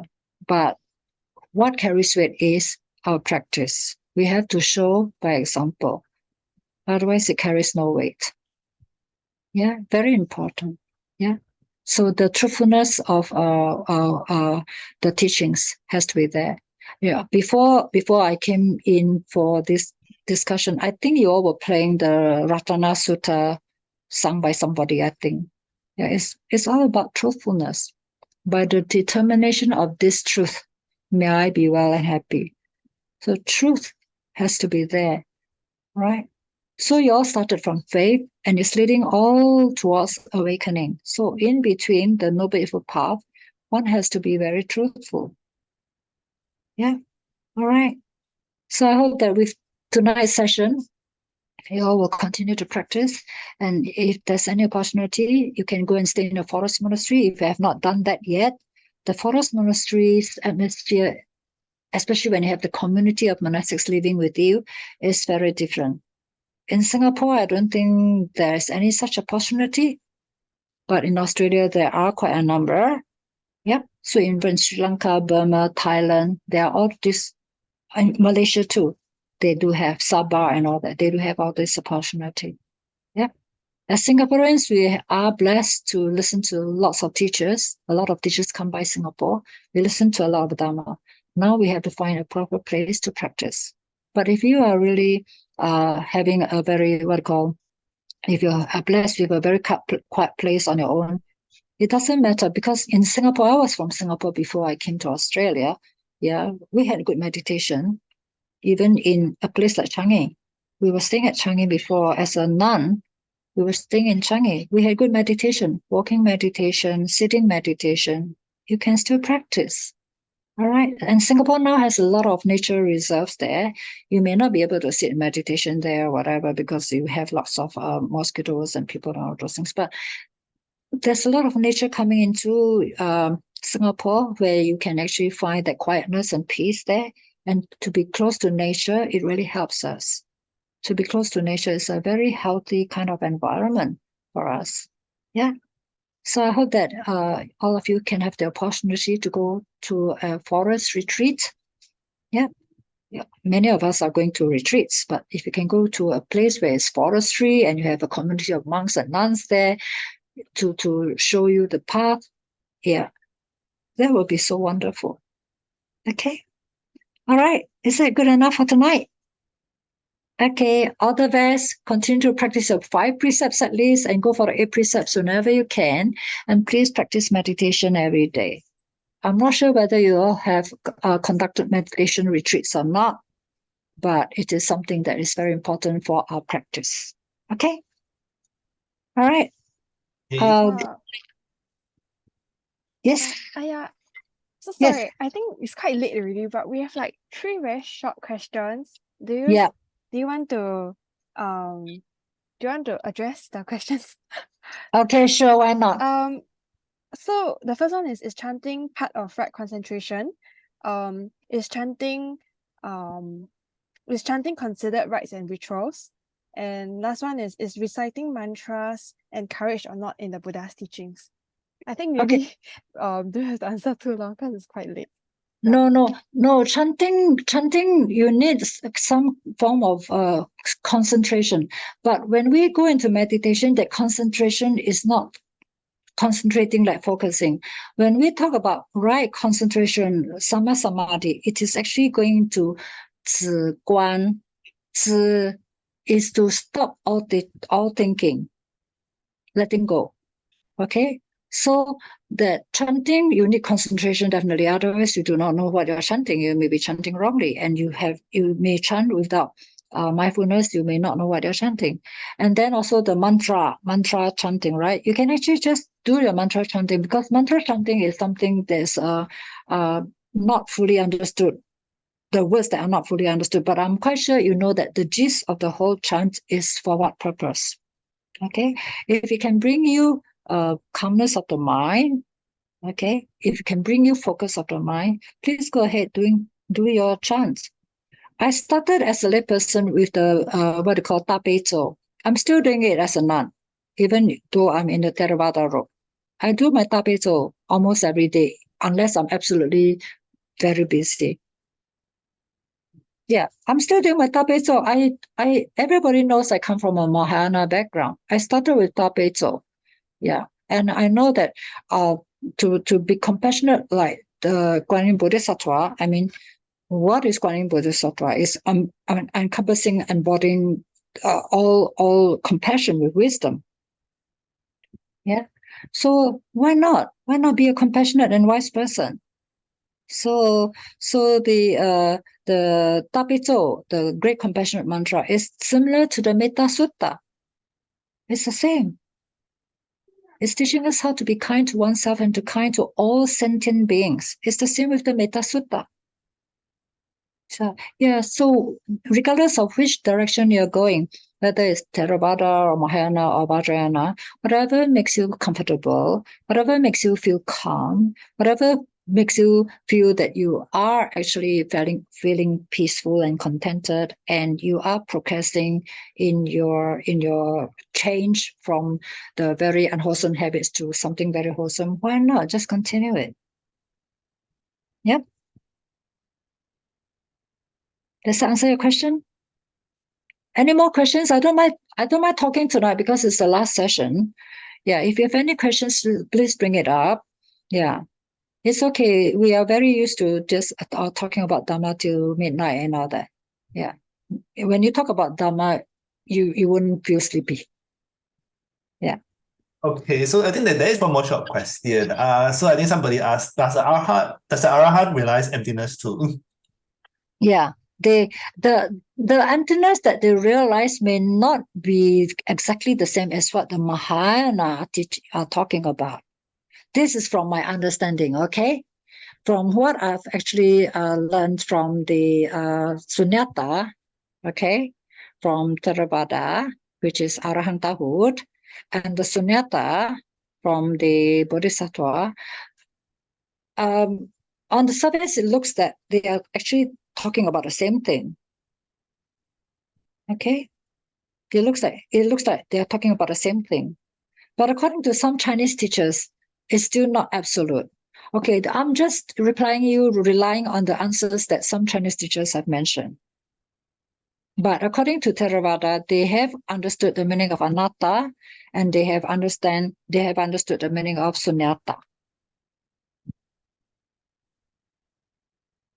Okay, so that's why we have to practice ourselves to be arahant, so that we can know through direct knowledge what are the knowledges we have.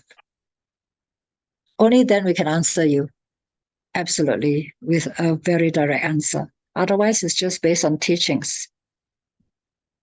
Okay. So I think if you read the Diamond Sutta, yeah, or even if you read Huinan Fa's book on the Sixth Patriarch, you probably can find the difference between the understanding of the absolute sunyata and the difference that is understood by the arahants. Yeah, but they all call it sunyata. They all call it sunyata. For me, right up to this stage of my learning and practice, I find that the Theravada anatta does not touch entirely on sunyata. But once they talk about sunyata, there's a few suttas, I think in the Sanyutta Nikaya, that touch on sunyata, where even Ajahn Brahm always teaches that there's nothing in there. No, there's nobody in here. We are just mind and matter. There's nothing in there. There's no driver. It's just a process of nature happening. But because we attach ourselves to so-called self, that's why we have a lot of all these differences and all these sufferings arising. But even for Ajahn Brahm, his teachings is there's nothing there, no one in there. Yeah. So I find that it's very similar to the Mahayana teaching of sunyata. There's really no one there. Yeah. So please try to see whether you can find some Mahayana teachers to explain to you deeper. I have to admit that I didn't really go very in depth into the Mahayana training. Yeah.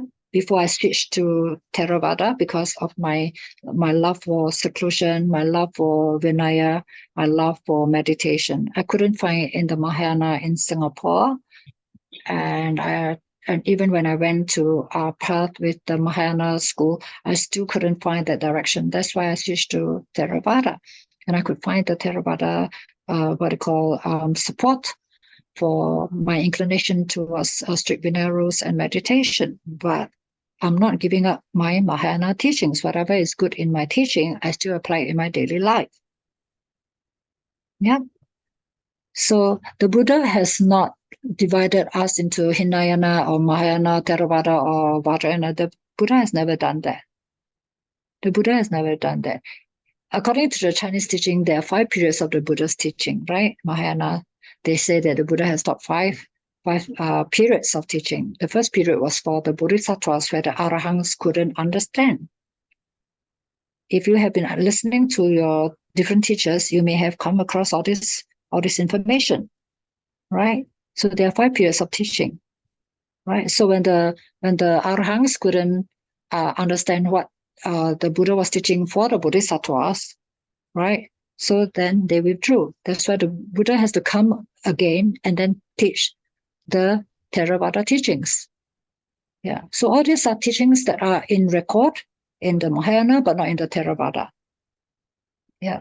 But what is important is whatever we can understand and accept and can be applied into our daily life, just use it.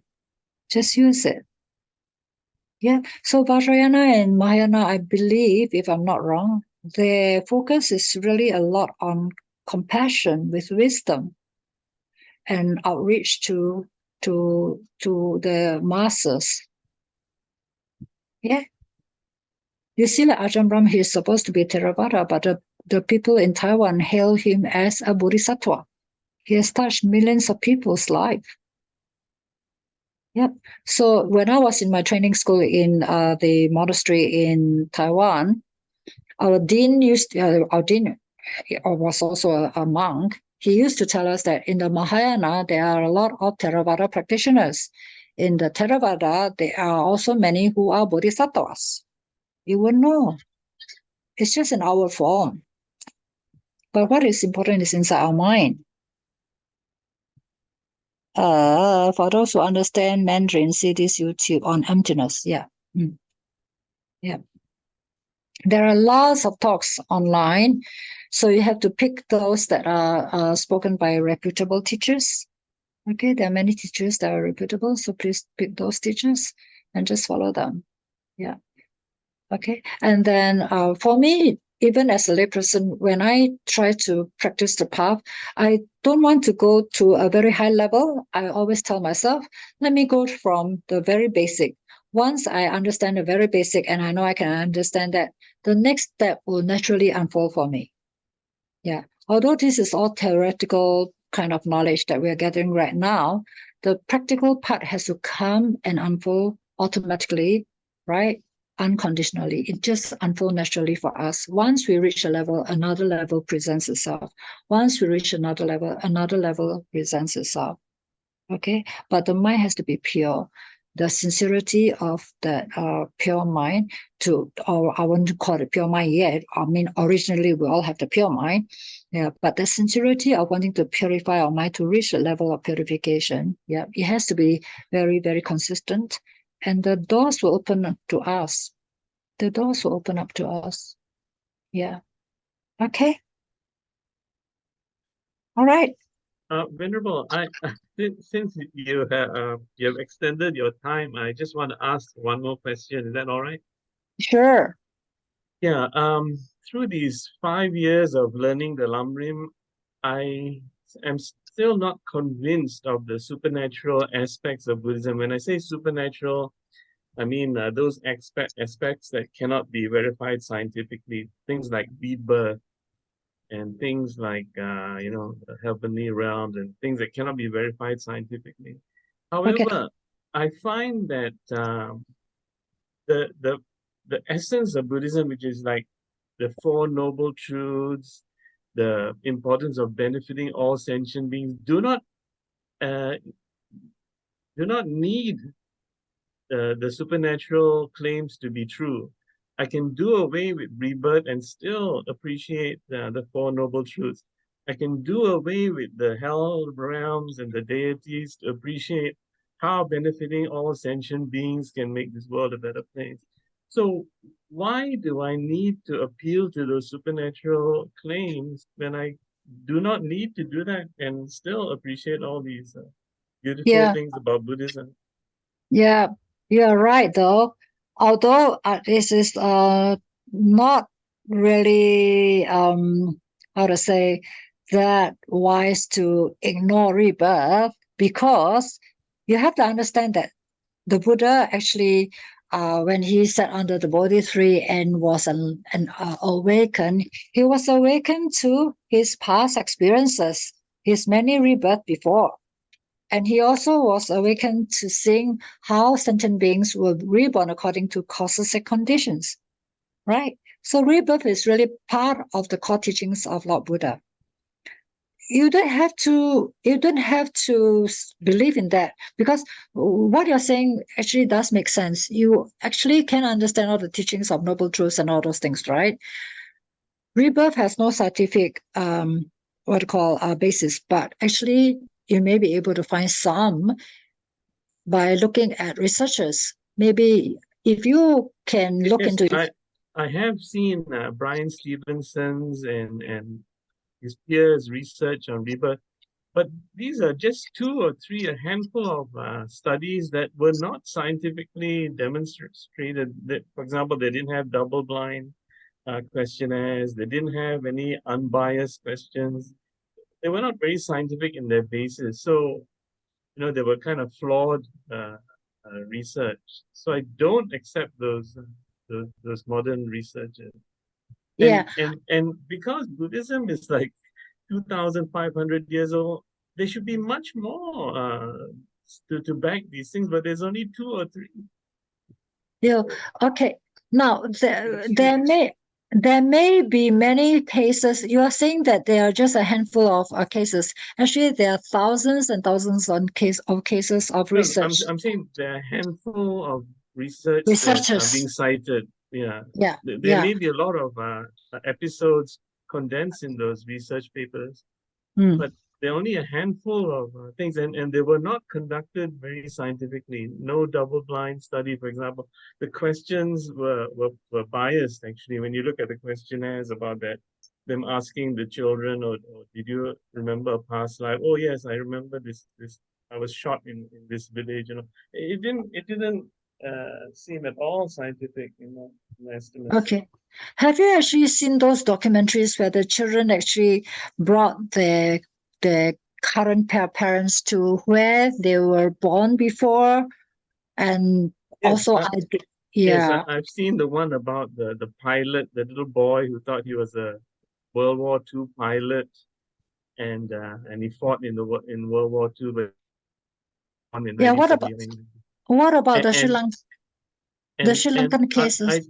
I just boil that down to, if a child likes airplanes, that doesn't mean he was reborn. I mean, he could have seen World War II documentaries or movies, or he read it in a comic book, and then he created this fantasy in his mind.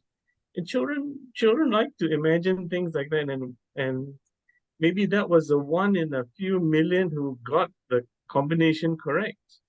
Well, It's not scientific at all. yeah, I don't know. The better evidence than that. No, what I've seen are those children who actually, like, for instance, I think you were talking about this pilot who was shot down and all that. I think he was able to remember his squadron. I think which type of plane he was flying. He remembered a lot of facts about the name of him being shot down at that time. There were a lot of facts that were identified when they went through the records of what he said. But that is only one of the cases. I mean, I've actually seen quite a few documentaries on that. Now, let's put those things aside. We used to ask our teachers this same question. How do we believe in rebirth? Okay. Now, so our teacher just asked us one question. It makes a lot of sense. We ask the same questions to people nowadays. And whether you really want to think it's reasonable or not, it's up to you to really accept it or not. Now, our teacher asked us, what did you eat last Sunday? Okay. What did you eat last Sunday? I think I had rice. Last Sunday. Rice with? Of course, rice is something that is stable, right? Yeah. Well, what did you do last Sunday? Who do you go out with last Sunday? Maybe you can remember that. What did you wear last Sunday? Right? What time do you do this? What time do you do that? Can you remember everything? No. No, you can't. So does that mean that it didn't happen? No. It happened, right? It's just that you can't remember. Right. So it's the same with rebirth also. Now, that's the reason why when you actually meditate, okay? When you actually meditate, Okay. yeah. When you meditate and you can really go into good meditation, with insights arising, then you can see your own rebirth.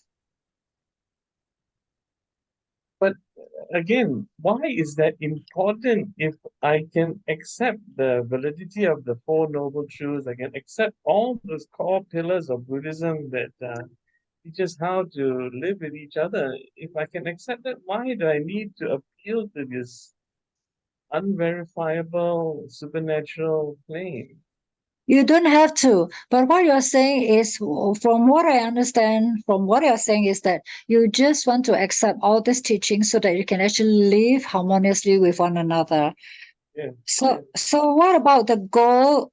What about the goal of stopping the cycle of birth and death?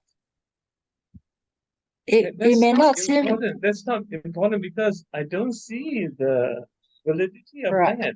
If I Right, die, exactly. I die, and I also will not remember anything when I'm dead. When I'm Yeah. dead, it's the same as before I was born. I can't remember before I was born. When I die, I can't remember. Yeah, So yeah. it'll be the same destination, right? It won't be the same destination. I mean, right now, if what you're saying about your acceptance of the Four Noble Truths, the teachings where you have to do wholesome activities and all that, it's very unlikely that you may be reborn into some unwholesome states, right? But right now, for Buddhists, most of us who become Buddhists, our goal is to really end suffering, right? So to end suffering, as you know, the causes of suffering is the 8 causes, right? The first noble truth, right? Yeah. So what is the first cause? Birth. Mhm. With birth, okay, Right. aging, sickness, death. These four are the causes of suffering. So how Yeah. do we stop the causes of these 4 causes of suffering? Yes, but I can end it when I die. When I die, there's no more birth. If I do not accept the claim of rebirth, when I die, I will be free of birth. No, Then it when I learn Buddhism, I'm slowly shedding my suffering because I don't feel jealous. I don't feel animosity toward my neighbor. I'm getting all that from learning Buddhism. I yeah. don't have to appeal to the supernatural claims. Yeah. Okay. You were mentioning just now that when you die, you won't be reborn because you don't believe in it, right? Right. Right. Now, it doesn't mean that you don't believe in it, it won't happen. That's what one of the disciples of not disciple, one of the Brahmins, I think it was a clansman or village head or something, who asked Lord Buddha, yeah, that I don't believe that I'll be reborn and all that. So the Buddha said, yes, it's okay. You don't need to believe it. But as long as you are doing good, that's the most important. Why? What if you don't believe it and you're still reborn? At least you're doing something good. And then when you are reborn, at least you're reborn into a good realm. So this is something similar to what I'm hearing from you. Yes, you don't have to really accept the teachings of rebirth and all those things, but at least you accept the teachings of going on the Noble Eightfold Path. Am I right? Yes, exactly. Yeah, that's the most important. That's the most important thing. Okay, see, it's not that I don't accept, it's that I'm not convinced, but yes, I understand Yes. what you're saying. Yeah. Yeah. You're not convinced. I truly agree with you. If you're not convinced, we cannot expect you to accept. Yeah. Right. But at least you do understand that the Noble Eightfold Path is something that you wish to follow. Yes, I always am reminded of the Kalama Sutra when I logically think about these things. You can't really believe if you are not convinced. You have to make sure you are convinced of this. Sure. That was the same with me too. Unless I'm convinced, otherwise I'm not going to accept it. Right. Yeah. So So it's okay. We can just leave it as it is. The important thing is that you are actually practicing the path, right? So one day when there's something that hits you, then you can start to really question yourself. Now, why is this happening? Right. And then you start to explore further, investigate further, because we have to investigate into why Yes, I'm things. definitely open to Yeah. anything changing this idea. Exactly. So it's okay. As long as you're following the Eightfold Path, that's the most important thing, okay? All right. Right. Thank But you. at least you have the honesty to tell us, to share with us about how you feel about the teachings of Lord Buddha. Yeah, This is because I'm very impressed by Buddhist philosophy and Buddhist tradition, how Mm, you don't hide things. That's really impressive. I've studied a lot of religions, and a lot of mm, religions hide their shameful past. And mm, I really appreciate this truth aspect mm. of Buddhism, Yeah, that's and beautiful. Yep, yeah, yep. Yeah. So yeah, it's okay. You just, as the Buddha says, don't just reject it, just shove it first. Don't just accept it, investigate it first. right. Correct? That's the Yes, karma. I was hoping I could get that aha moment from you today, but I guess I have to still search. Yes. Because once our mind has that doubt, right? Once our mind has that doubt, you have to meet with someone who is able to sort of like break through your doubt. So, Right. for instance, for me, when I actually asked my teacher the same question, how do I know whether I was reborn? So when my teacher actually asked me, what did you eat last Sunday, or what did you do when? I said, no, I can't remember. So he asked me, does it mean that it never happened, that you never ate last Sunday or something? It's just that you don't remember. And it makes a lot of sense to me. So it's just that the other day I went to this drug rehabilitation center. Most of them are Christians, but they are very keen in meditation, right? So there was this same guy who asked me this same question: How do I believe in rebirth? Yeah, there's no way to convince you that there's rebirth, right? That's why I just asked the same question, and he said that, okay, Venerable, I understand you immediately. I know what you're trying to drive at. So he accepted that there was rebirth. It's just that we can't remember. Yeah. So But if you despite study memory, biologically, you need to have neurons and pathways connecting your brain to have that memory. So when that is destroyed at your death, you can't reconstruct that. yeah, talking about the physical self, there's such a thing called the mental. There's such a thing called the mental elements, the mental factors, which constitute what we call a human being, the body and the mind, Right, right? but the mental is derived from the physical. Without the physical, there can be no mental. Yes, to a certain point of what I call reason. Yes. Now it's the same. What you're referring to is just like electricity. Without the light, without a bulb, we cannot see electricity. Without the wires to connect to something, we cannot feel electricity until we get shocked or get killed by it. Right? Something that's unseen. Right. We need something for it to manifest. Right. It's Right? more like atoms. You need the atoms to have electricity. You need electrons to have electricity. It's Yeah. more So the substance. You need the substance to see the phenomena. Without yeah. the substance, you can't. So do you believe that there are spirits and ghosts and all that? No. I do not You don't? believe in God, spirits, or ghosts. Okay, yeah. So okay, Because so they can't be verified. You can't verify these things. There's no such verification that is successful. okay, because there are people who actually have experiences with the unseen. Right. But Yeah. I attribute that to our brains actually. Our Mm. brains are fantastic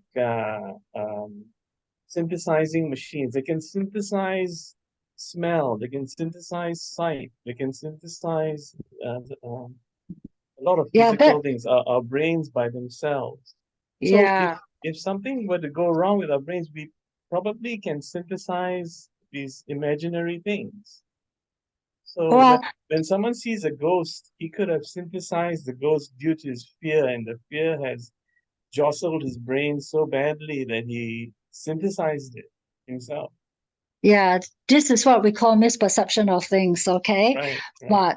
But the thing is that, there are people, I mean, as monks and nuns, we are approached by the people who have experiences, okay, with the unseen. Right. All But they right. could have synthesized it themselves from a trauma, for example. They could have That's generated themselves. and that's what your conditioned mind is telling you because of your knowledge. Our conditioned mind is telling us that this could have happened because of this. Now, this is something that is very normal. All right. But according to the religious side of you, it could happen because there are such things as spiritual beings. All right. According to the teachings of religion, there is such a thing called the spiritual realm. Right. So just because we don't believe in it doesn't mean that it doesn't exist. All right.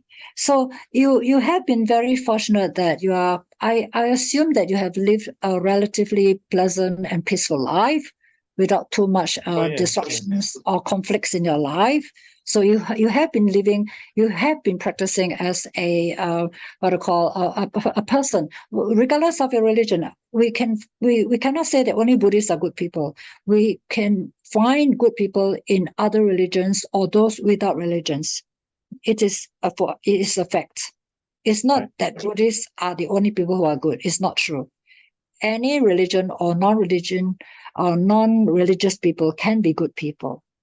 Okay, so just continue to live your life according to your choice, and as you say, just shove those things because it's not enough to convince you. Just shove those things. Important thing is for us to really live a good, harmless life Right. with loving kindness to ourselves and to others.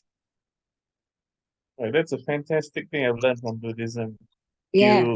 You give to your neighbor, and everything can sort itself out because everybody becomes happy, and everybody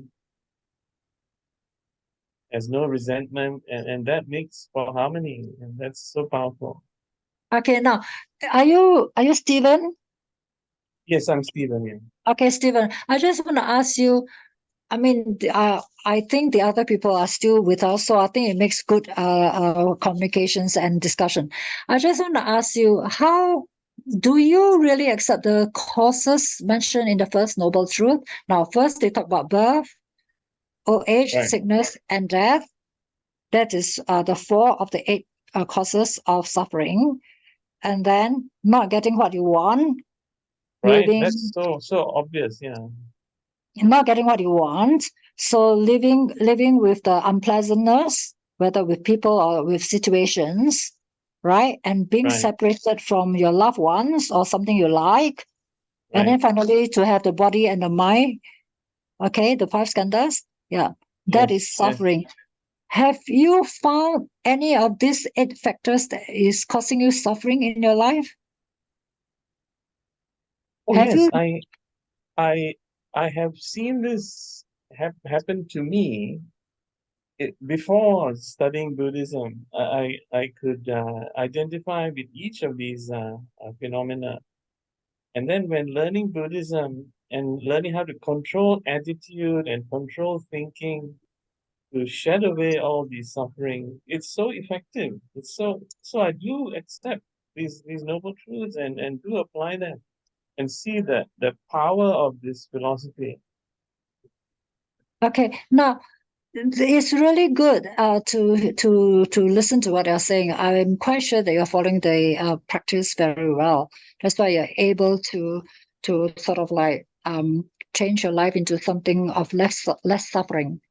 So it's Yes. a very good realization on the part. Now the other question that I really want to check with you is, do you find that your body is a source of suffering? Oh, of course. Yes. It is the source of maybe half, 50% of suffering. But if you can condition your mind to, forget about the body and focus outwardly to your neighbor, to your fellow sentient beings, even animal, if you can do that, you can forget about yourself. Once you forget about yourself, that body and suffering diminishes so much, and don't think about it. Yeah. So can I say that I'm right to assume that you are actually a very healthy person? I'm fairly healthy, yes. Yes. All right, Stephen, please treasure what you have now. I think you are actually enjoying the fruits of your so-called good karma. Do you believe in karma? Karma, the fruits of our actions. Stephen? Has he dropped out? Stephen. Looks like he's still there, but I maybe couldn't hear. Can you say again? I couldn't hear the last few seconds. Okay. I'm saying that you actually you seem to have a relatively good life and enjoying your good health and all that, right? Right. Okay, so whatever it is, just to cut the whole thing short, just continue what you're doing. Okay, Sure, thank you. just continue what you're doing because you seem to be on the right path. All right, until a time when you can find impermanence coming to sort of like want your attention, Right. then maybe you can rethink about the whole process of the doubts that you have about the Buddha's teaching. Sure. Okay, because Thank you very much. the first noble truth is very important for us to identify with so that we can get out of it. You seem to have done that pretty well, and you seem to be quite blessed with a good health and your ability to actually change according to the teachings into something which is of benefit to you and to the people around you. So this is what we say, probably you are experiencing something of a very good karma from your past actions of goodness. Yeah. So please keep it up. Please keep it up. All right. I will, yeah, because it's so beneficial, and I hope to spread Sure. it to other people as well. Sure. Beautiful. Yeah. So I'm not sure. All these things, as I say, sometimes there's no conclusion to it. It's up to us to go and find out and to find someone who is able to convince us. I'm still not able to convince you, but I just hope that I can encourage you to really continue on your good path, and hopefully you can actually have more what I call the aha moments. Okay. Right. Thank you very much.